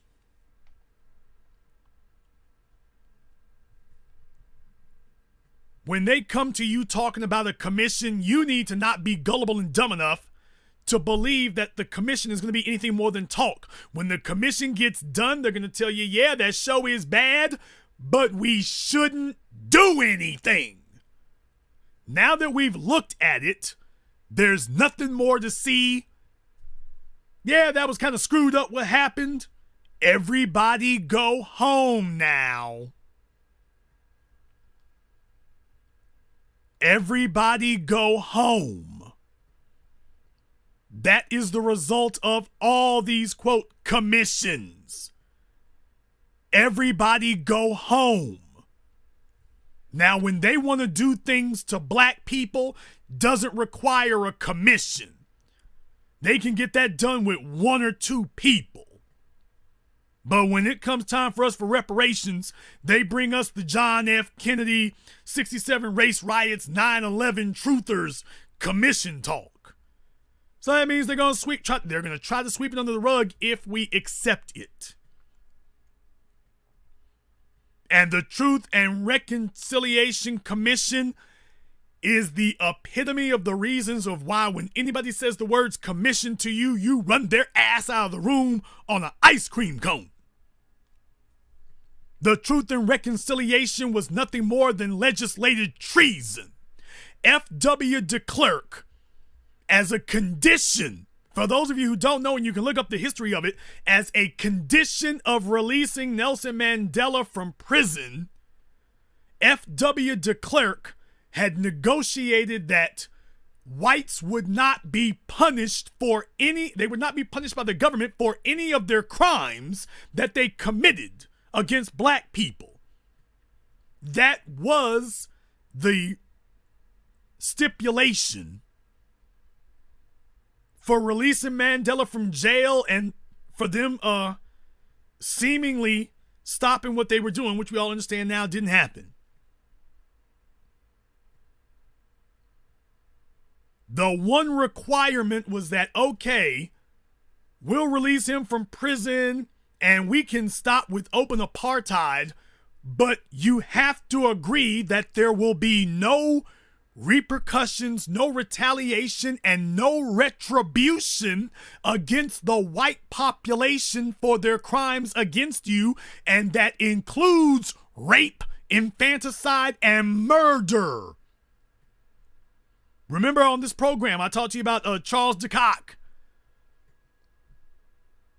He was the most infamous killer of black people on the police force in South Africa.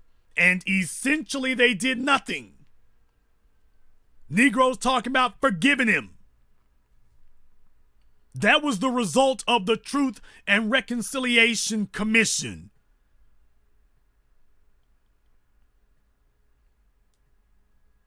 The stipulation was that we can go along with this as long as you do not take any actions against the white population for what they did. So they called together the Truth and Reconciliation Commission, whose only purpose was for them to get together and, okay, we will bring out the police and all the people. This was the epitome of everything that Nuremberg was not. After apartheid, there was supposed to be Nuremberg.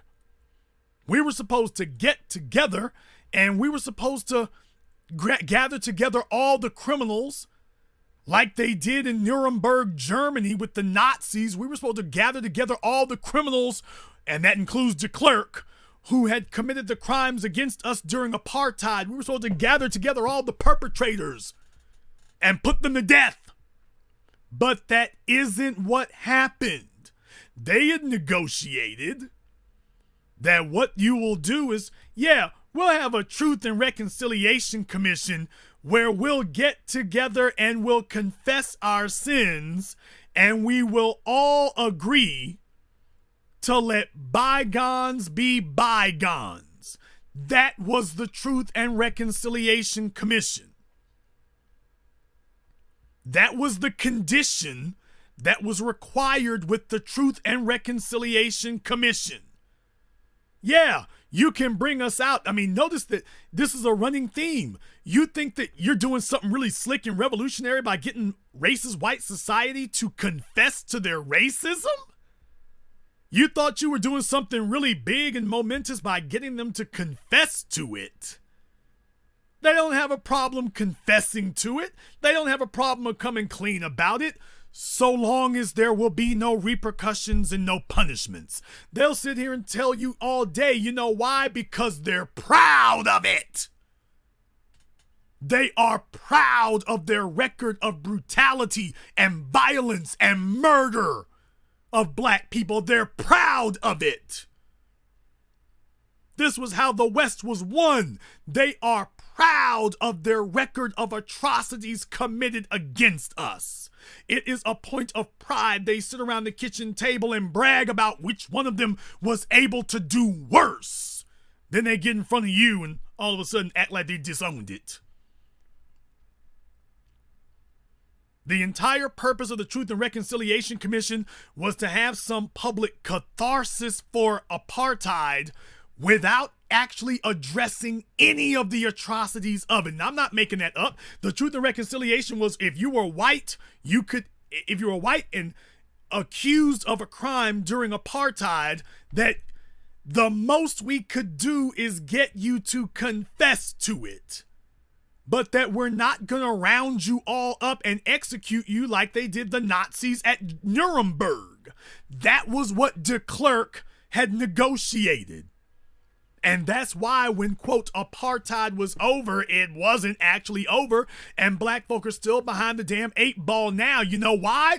Because if you had grabbed up all the white farmers who were killing you and brutalizing you and raping you and everything, you would have had to take over the farms because there wouldn't have been any of them left. If you had actually executed justice, there wouldn't have been any of them left.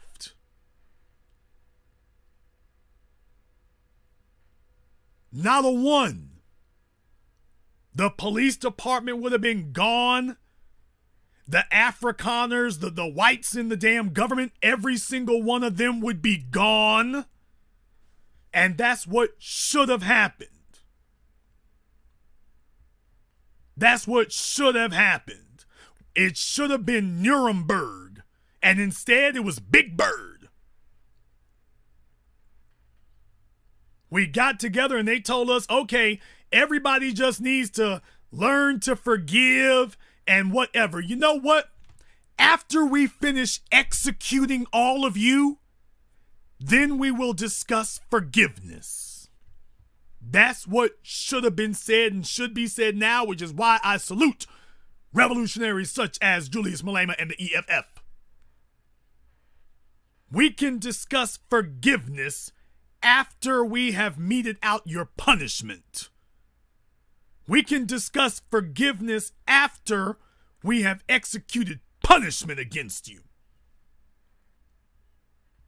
After we've done that, we can discuss all the forgiveness in the world, if that's what you really want to do. Since you think you're going to pull a little trick bag and do something slick, yeah, we'll discuss forgiveness right after we execute all of you who are responsible. Once we do that, we can discuss all the forgiveness you would please to have. So their entire goal is to make sure that you don't sit up here and demand what is sensible.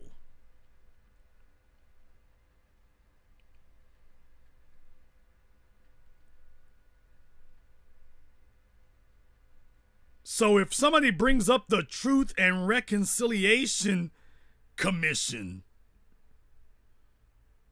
understand that that's ridiculous. I'm reminded of the words of Ramon Maria Narvaez. I know I'm butchering the last name, but it depends on how you pronounce it. He was a Spanish general,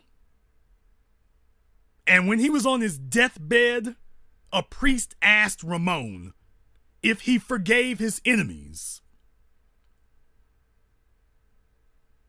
And Ramon Maria Narvaez said, "I do not have to forgive my enemies. I've had them all shot."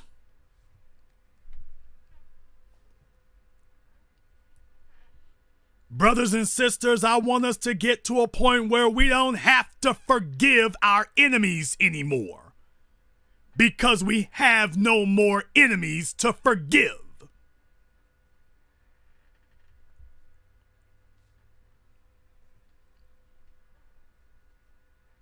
And HR40 is going to leave all of our enemies in place the same way the Truth and Reconciliation left all of our enemies in place. And what do you know? They said forgive them, and they went right back to doing what the hell they were doing the whole damn time. They didn't change anything, except they had negotiated that now you're the overwhelming majority. They had negotiated how to keep themselves from getting punished, or at least for a while they did. They want all of us to adopt the vocabulary of submission. They want us to let them go for every damn thing. Whenever somebody kills an unarmed black person, they ask us, "Did you forgive?" But when somebody kills a white person, they don't ask the white folk if you forgive anything. That's something reserved for us to diffuse our righteous anger and indignation and the righteous need for retribution before it can even get started. So you check yourself, you neuter yourself, you limit yourself, you decapitate yourself. And what I'm telling you all is that if we enact retribution, then we won't have any more people that need forgiveness. They will stop doing things that require forgiving. But you gotta be serious about not compromising. Sheila Jackson Lee's HR40 isn't a compromise. Sheila Jackson Lee's HR40 is an outright surrender. We don't need any damn studies. You can have the government public accounting office. All you got to do is task them with the job of, because that's their job. The general accounting office's job is to calculate these things. You can sit down and tell the general accounting office that we need for you to calculate, based upon the number of slaves that came to this country, you need to calculate approximately how many of their heirs are alive today, and how much compensation they should receive in the form of unearned wages, pain and suffering, loss of opportunity, and damages. The government accounting office will be back with you in 30 or 60 days. You don't need no damn study. Oh, they do those types of number crunches for the government all the damn time. It doesn't need a study, doesn't need a commission. You can tell them this is the number of slaves we had. You need to estimate the number of descendants that are alive today, and then what their compensation should be for the terms I just gave you, like we do everybody else. No, for those of you who are not so smart, I just explained it for you. No commissions needed. No discussion needed. No experts needed. Yes, with interest. Yes, with interest. With 350 years of interest. It doesn't need, no, we don't need a bill. You're going to take it to a bill, and that's going to allow other people to sit up here and determine what it should say. They don't need to have a bill to execute this. They don't need it. They want to convince you that they need it. So that we sit here arguing over a bill that they're already going to try to rig and engineer to say, oh, well, we can't get it through because democracy. I don't give a damn about democracy. I'm trying to sidestep democracy. You're not going to sit here and tell me, well, we live in a democratic society, so that's the reason you can't get what you're supposed to have. If this is what it means to live in a democratic society, to hell with democracy. Now cut the damn check. I'll take communism or socialism. Cut the check.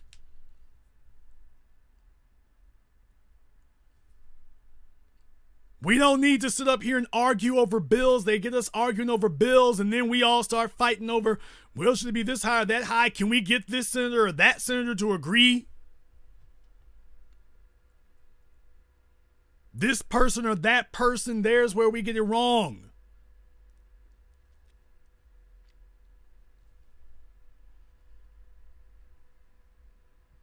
Now, before I leave tonight, I do want to address very quickly the old black media. The old black media, the reason that we in the new black media overthrew you and replaced you is because you are failures. You are historic failures. You've won no battles. You're on the take. You are weak and impotent. And that's the reason you can't get anything done and have never been able to get anything done, because you're not trying to get anything done. And we were able to overthrow and replace you. We have taken the title and we will never relinquish it. Your era and your day is done. And what you found is that you've tried to cross over from the old black media and come into our domain. So you can go sit with the Breakfast Club. And you can go jump up on MSNBC. Let me make this very clear to you. The revolution will not be televised, and the revolution will not be interviewed. You can go and talk to Joy Reid till you're sad Reid. You can go and sit on The View until you lose your vision. You can go and post up on YouTube 10 times an hour, although right now Roland apparently is going for a new land speed record. He's only getting like 1,000 views a video. He's just posting something every hour. This Negro needs pennies to survive. And you can go sit with the Breakfast Club until it turns into the Damn Me Supper Club. But at the end of all of this, we are the new black media. We write the rules now. We wrote the agenda. And we didn't need you to do it. You are following us. We're not following you.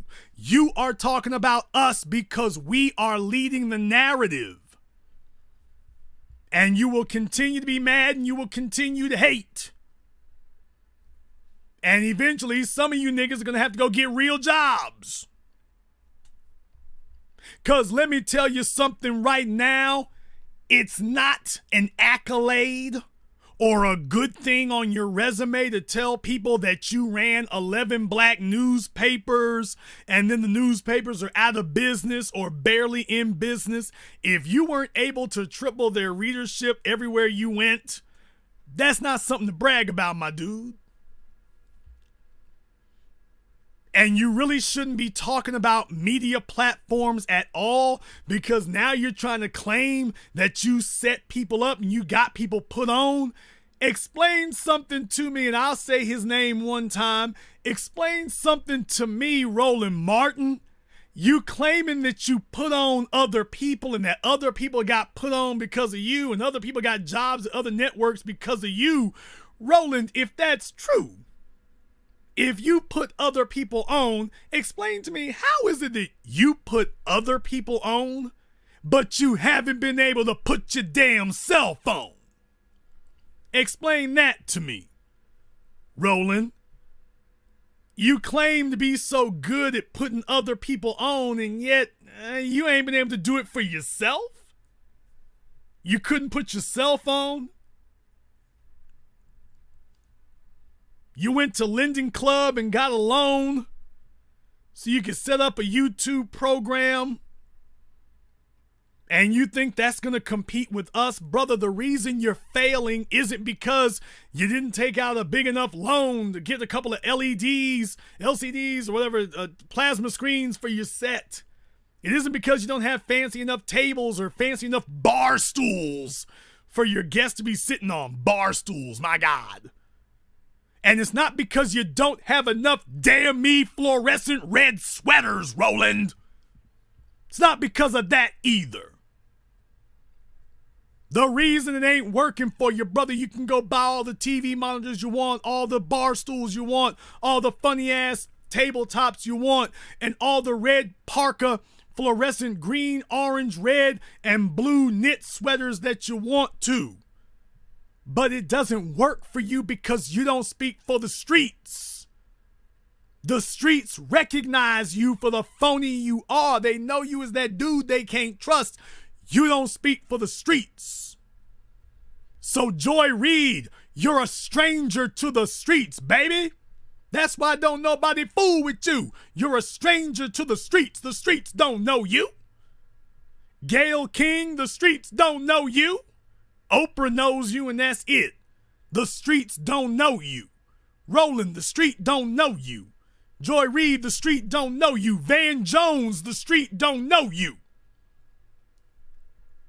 This is why y'all are talking about us. In Cobra, the streets don't know you. Angela Rye, the streets don't know you. That's why you mad. The streets don't know you. And when you tried to call on the streets to defend you, the streets said, whose man is this? Whose woman is this over here? We don't know you. Hey, who brought this? Who brought your man? And nobody knows who you are. The streets don't know you. That's the reason that you lost your in as the old black media, because the streets were looking for their voice and they found it. Now you're on the outside looking in. Now you're trying to see if you can cobble together enough people to pay you $50 a year so you can maybe try to make $100,000 a year now. That's the way it works, Roland. How much money do you need for pink oil moisturizer, my nigga? How much you need for that? Now you're going to see if you can get together enough people to pay $50 a year for your boring ass, whack ass YouTube show? Really? You should be paying them $50 a year for the inconvenience.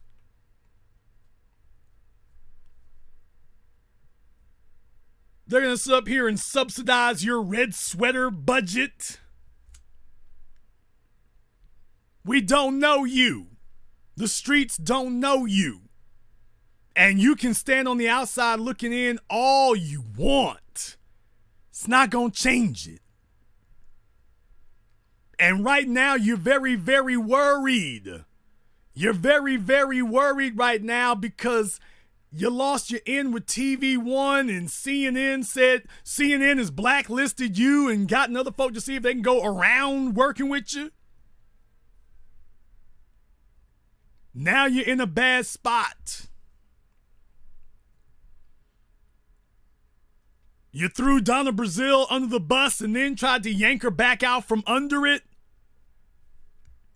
Yeah, dude, you're living rough right now, Roland. It's rough on you. It's rough on you. Joy Reid, it's rough on you. It's rough on you right now. All of y'all are trying to figure out how to get street cred. Problem is, you got to be in the streets to get that.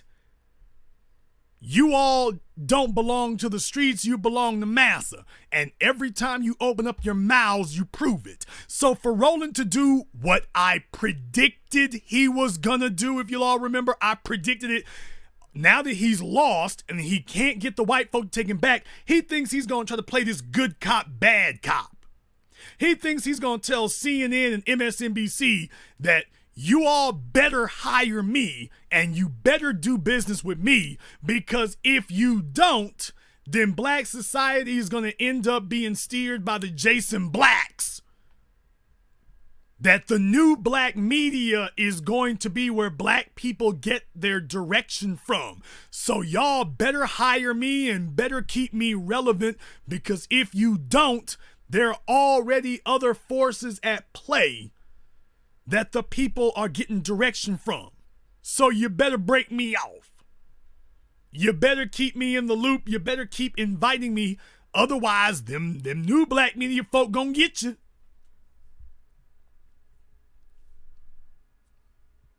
Brother, there's not enough power at NBC, CNBC, CNN, TNN, EFG, or any other alphabet that's gonna help. The streets are over here. Reparations is not a temporary fad. This is not something that's going to bubble up and is going to go away. This has become the mission of our time. It has no expiration date. This has become our crusade. And we will not let it go. And those of you who are speaking against reparations, Roland Martin, and now you trying to jump the fence and hoping nobody remembers that you were against reparations, Roland Martin. Now that you can't get money from white society, you think you're going to try to be a phony black representative, Roland Martin. Too late. Joy Reid, too late. From here on in, it's the black street.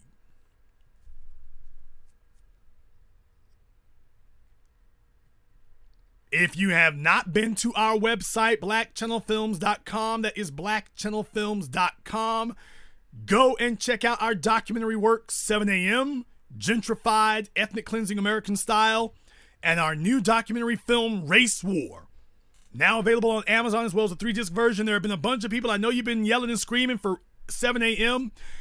We had such a flood of orders in February. I really had to triple down on it. 7 a.m. is back in stock. 7 a.m. Race War is back in stock. I think there might be some 7 a.m. available there, but definitely go online and go look up all stuff. I know people have been looking for it. For those of you who didn't have Race War available, the 1-disc version and the 3-disc version is available on Amazon. So you are going to want to definitely go and check that out as well. It's going to sell quickly again, so you have been warned. You have been warned. It's going to sell quickly again. Get over there and get that now while you can. Just remember, I gave you your heads up. If you didn't get it during Black History Month, go and get it now. 7 a.m. Gentrified Race War is back in stock as well. Get that. For those of you who got your DVD perks, there's a bunch of you who have begun receiving them. You want to go on my Jason Black, the official Jason Black Facebook group page. I'm going to see about putting up a post there. If you got your autographed copy of the 3-disc version of Race War, definitely let people know. Let them know what you thought of it. 4 hours of additional footage.